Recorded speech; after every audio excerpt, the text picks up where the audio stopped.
So what is a key result area? Hi there. One of the key things about applying for a job in medicine is identifying the selection criteria.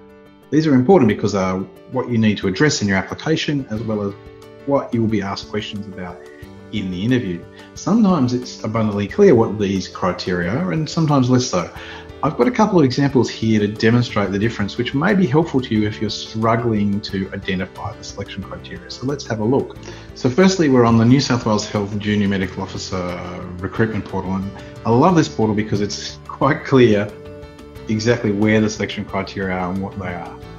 So I've just pulled up a random resident medical officer job here from the Westmead Hospital. And there's lots of information here, important to read and understand because it's about what you do in the job. But essentially, if you want to find the selection criteria, which is your starting point, you skim down to the bottom to this area that says selection criteria. And there can only ever be a maximum of 8. In this case, there's only 7. And you can see them quite clearly. You need a medical degree, there's issues around registration, you need experience, you need to be professional. So CAMEDSy things here, communication, organisation, teamwork, etc. So that's New South Wales Resident Medical Officer, and all of them will be the same on the New South Wales site. Now, some clients that I've been working with recently have been applying for jobs in Victoria, and they highlighted in some cases the jobs there, the positions weren't quite clear. They're being asked to apply and address selection criteria, but they weren't certain what they were. So I just pulled up this job from Monash Health today for an endoscopy fellow.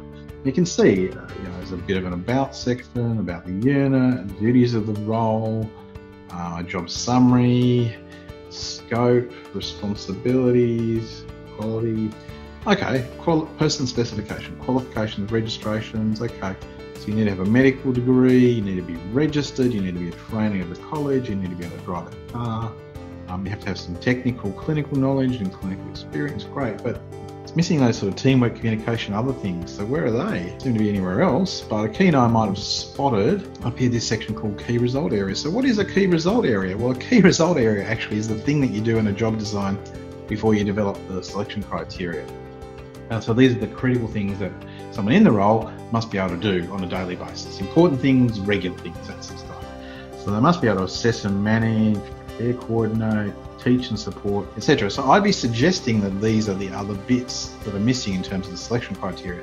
But what I would do, if it's ever unclear what the selection criteria are, you should be asking the job owner, they should be listed somewhere, this person, to clarify exactly what the criteria are. And I'll show you what I mean with another example from Monash Health here.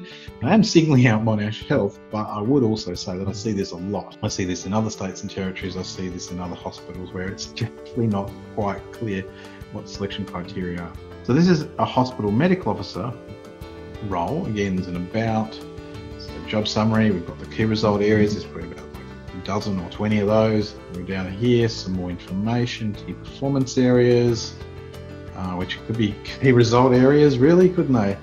Person specification, so again, medical degree, registration, have to be able to drive, registration again, experience, clinical knowledge. Okay, so about 6 things here. And then we've got capabilities as well, which, to give them a props, are based on the CAMEDS framework.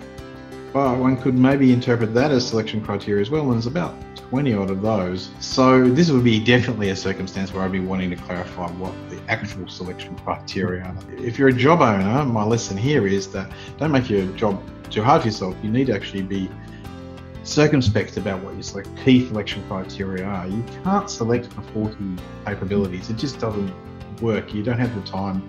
You won't be able to address that in an interview or an application process. So you do have to cut it down.